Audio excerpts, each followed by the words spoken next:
Hello and welcome back to another episode of Farming Life at LaForge.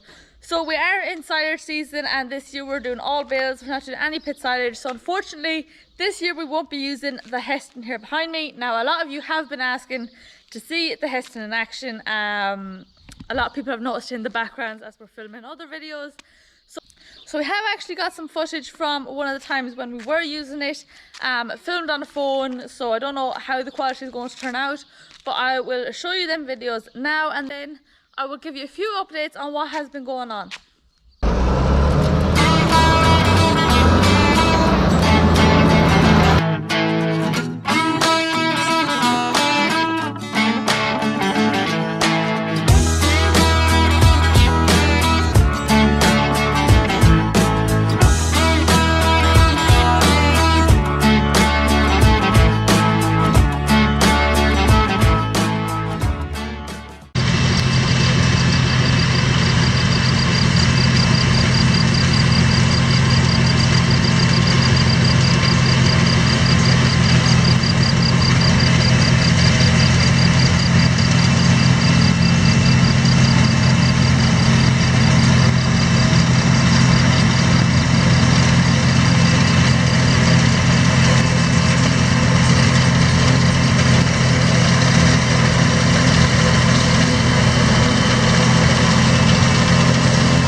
My garden, going to give you guys a quick update.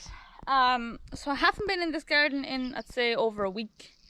Yeah, a good bit over a week, except for coming down to water it. Now the good thing about spot watering with this really hot weather is that only the plant is getting watered and I'm not getting water everywhere for the weeds. So you can see I haven't weeded yet. Over there is a bit more weeds because that's generally a wetter spot and more so in the shade. But all up here behind me, I haven't weeded in over a week and there's very few bits coming up. So what I use for weeding is called the loophole. The only thing I had to buy in terms of tools, and by far the best, because it really gets in under the root and it's not like a claw that'll kind of just scrape the ground for no reason. It really does dig in a very light layer at the top of the soil, so it's not digging, and it cuts the weeds off at the roots, and it is so quick and simple to get them done. And I do it in the middle of the day, so it's the hottest point. It is the hardest time to do it, but then the weeds wilt so fast. So here was riddled with weeds because when I was coming down to water it, I was spray watering it, so obviously the weeds were getting watered. But I have literally just done it a few seconds ago and you can already see it is already wilting away.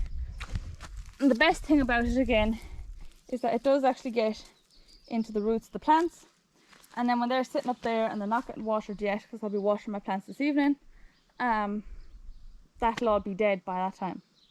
Everything seems to be growing so far pretty fine. I have a few things that I did grow from seed. I have a few things that I did have to buy. But I have been having a problem, of course. So I got rid of the rats, got rid of the rabbits, got rid of most of the ants. But now a bit of a bigger problem is, what's it called? Cabbage fly, which turns into root maggot. So my cabbages, I have different types of cabbages. I don't really know what they are, but they're also planted at different dates. So the cabbages, my kale, my aubergine is not looking too good at the moment, and my sprouts. They're all being attacked by this cabbage fly because they're all the same. Oh, and my broccoli, because they're all the same family. And basically, looking up on the internet, there's no way to get rid of them once you have them.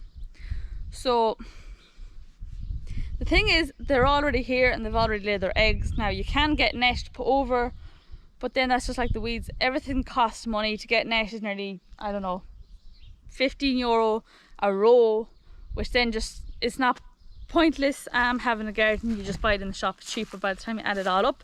Same reason I didn't use mulch. I prefer to come down once a week, even if there is weeds, even if the plants don't grow to the best, I'll still get plants cheaper than I would buy the vegetables in the shop. So I'm doing a test. One thing is like the carrot fly. I did know about that. I haven't actually sown carrots yet. Probably won't get to now, it's too dry. But if you put onions or leeks or anything, you sow them together, it keeps away the flies. So I'm trying to do that now to keep away the flies. I have my leeks that I'm going to be planting along the row here behind where my kale has started. I need to get more kale and then plant my leeks. So that is just the smell keeps away the flies. But I did a test the other day of Jace fluid. Now you all know Jace fluid, it's a disinfectant that you use around. We use it everywhere. If you want to disinfect anywhere, you use Jace fluid. I diluted some of that and I poured it at the base of one of every type of plant, and I always put it at the worst plant just because I thought it would die. But actually none of the plants that I put Jace fluid on died. Now I'm only putting it at the root because we don't want to eat it. It could probably kill us, I don't know. But I'm surprised, so I'm hoping that'll kill the root maggot and that the leeks will get rid of the flies and stop them laying their eggs. Now you can also put collars at the roots, but that's all prevention methods, like the net, the collars, if I had pushed down onions or leeks before sowing my cabbages. But I did not know that. I knew about the carrot fly, I did not know about the cabbage fly, which is attacking now half of my garden. So I'll give you an update on that again. I'm going to try putting Jace fluid on everything, maybe not today. I'm still going to leave it another few days. It's been 2 days, they're still alive, but I'm going to give it another few days, and if nothing is dead, then I will put Jace fluid at the base of all of them plants. Really well diluted to try and kill any of the maggots that are there, and I'll have to do that a few times because there's probably still eggs there. And I'm hoping that the leeks do their job in keeping away the flies, but they've already done their damage. That, and I also have pellets down for slugs and stuff because something is also eating the leaves, whether it's them or the ants. I still have some ants. So pests are right now destroying my garden. Weeds is actually easy enough to keep down. I'm only weeding maybe once a week. It's been a bit longer now, but I am behind. And watering, it is now time for me to come down and water every day. Try to get every day, if not it'll be every 2 days. Whenever I can get down here. So I'll show you now how this thing works for the weeding. And that is the update on my garden.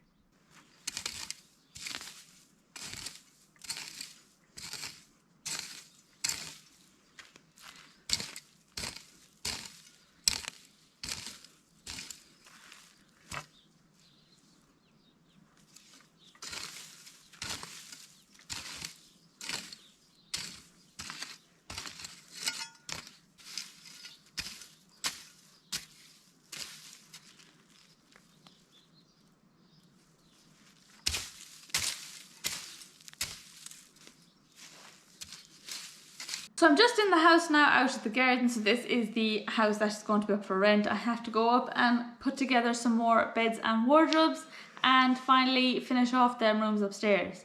Other than the house, the garden, and going around showing Dad filming and some of the feeding, I haven't really been shown what I have been up to. It's mainly all been about what Dad is doing, especially because it's a farming channel and he is the one who's mainly at the hay and silage and everything with Mam. And I have got a few of my own things going on, but there's nothing really to show. Like so I've set up the company for YouTube and my woodwork. So I had to put my woodwork on pause because until I was registered, I couldn't sell anything anymore. I had reached that limit, and YouTube also had to be registered as well. So it's like an auto entrepreneur thing. It's not actually a company.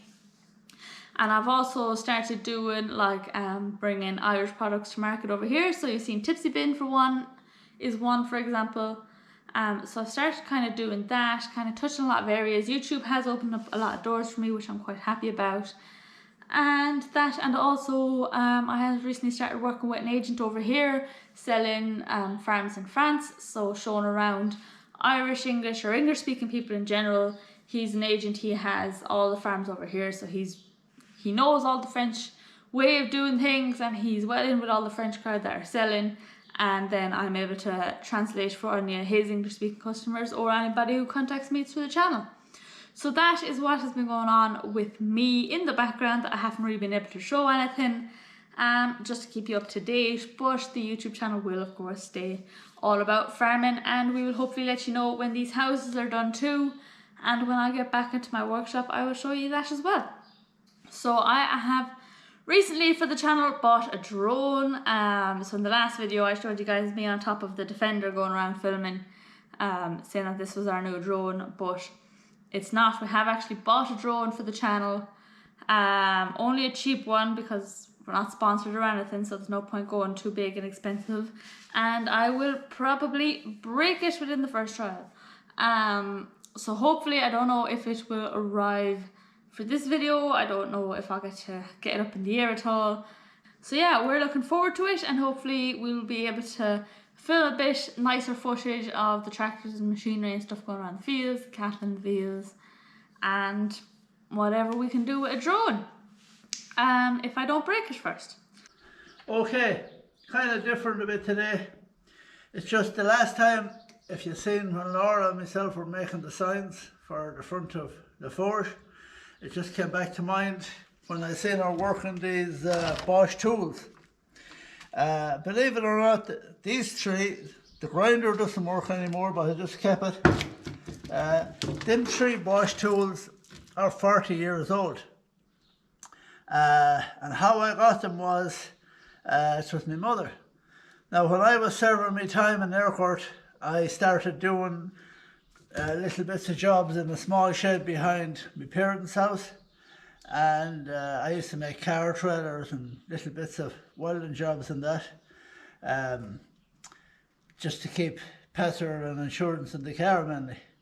So that time there used to be green shield stamps in the shops to encourage people to keep going back, and my mother was collecting all these green shield stamps, and I was looking at the catalogue one day, and they had the jigsaw.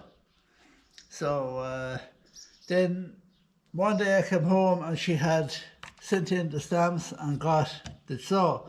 So we ended up, she actually got the three of them for me, and they were a great help. Now the sander I used to use, this did a good bit of work. The grinder probably did the most. It wants brushes and that. I just didn't do it up, but I kept it. So it was a great help that time, the green shield stamps. And my mother was always great to help us out when we were starting off. Even this one has the Irish plug on it. Now over here, well, we had to put these plugs, they're 2-pin. So, no, I just said I'd tell you about that. I thought it was, they lasted that long, and now Laura is using them. I used them for years, started off. We used to make trailers in that little shed at the back of my parents' house. It was so small, to make a small little car trailer, we had to carry it outside with us, out the door, turn it around and bring it back in to weld the other side. We thought it was the bee's knees that time, but things have changed a lot since. And I'm just saying, like that was the great idea, and we started up, and my mother helped us, and my father. So I just said I'd mention it now. My mother is still alive. She lives with my sister in just outside Athlone. She's 95. She watches, well, she kind of watches the channel. She's kind of, her eyesight's not good, but she's well to hear, and every time I'm talking to her, she always knows exactly what, watches all the episodes on the channel. So I said I'd do this thing for her, and I think it was Bosch stuff, 40 years old, and Laura still uses them. I think it's great. So I just said I'd mention this for her as well. Also, my mother was a great woman for doing DIY. My father was too. Well, that time you couldn't afford to pay anyone to be doing jobs. Now, we only lived in a little council house in Aircourt. We had no car on, so we used to do the best. But my mother was always painting.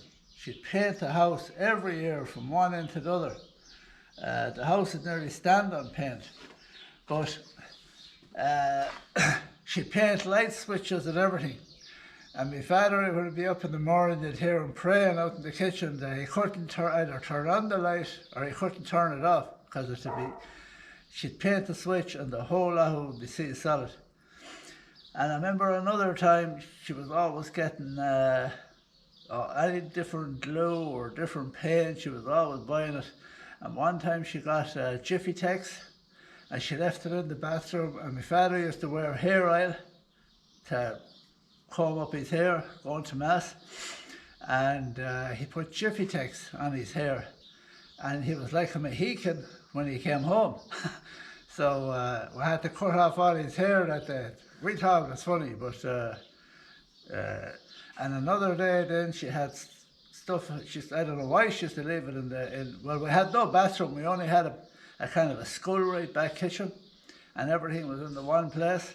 And he painted his teeth with gold paint instead of, but that wasn't too bad. It washed off after a day or two. But they were all back. And I remember another time when she bought, or first time she bought a hairdryer. And when I had hair, I remember we all were blowing it, and we were like, I don't know what, this hair sticking everywhere. So they're all the simple things, but no, this, just for my mother, when she's still there, I said I'd do this for her. Okay. Right there at the back, you can't see it, can you? If you get it from here. So, this is our conditioner mower. Just brought it back into the workshop to check it out another bit. Like I said, I bought it only, I bought it there during the winter. It was parked up for 5 years, never been used. So I didn't do that much when we brought it in. Earlier on, I didn't know what would jump out of the woodwork.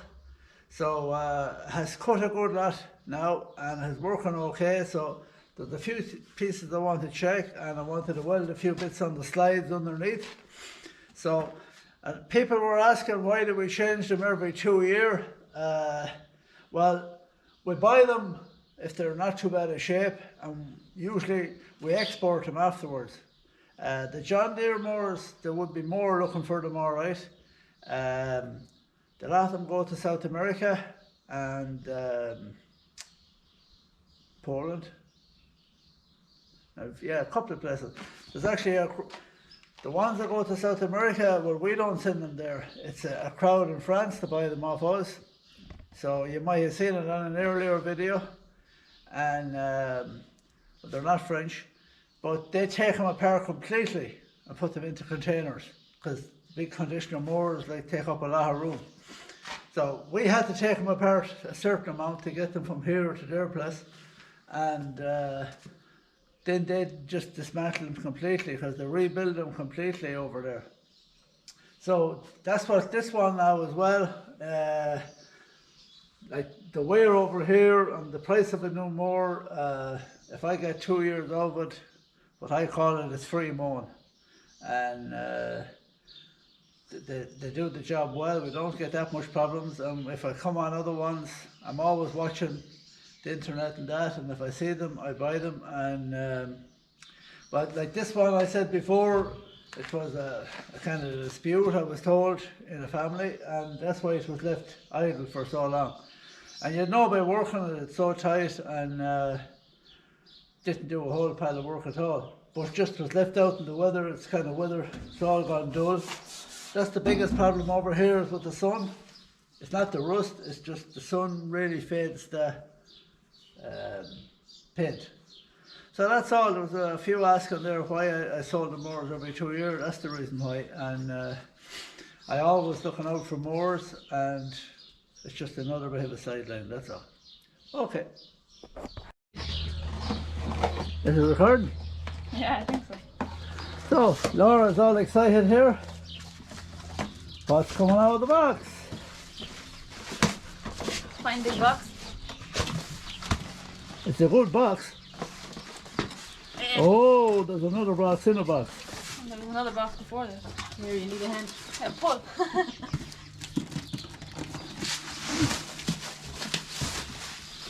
What is this? It's a sewing machine. I know I saw. Oh. Ah, it's a drone. Did you not crash this? So we're almost 10,000 subscribers, so we said we'd treat you all with a drone. So we can go up to 20,000 treat next me week. more like. Huh? Treating yourself.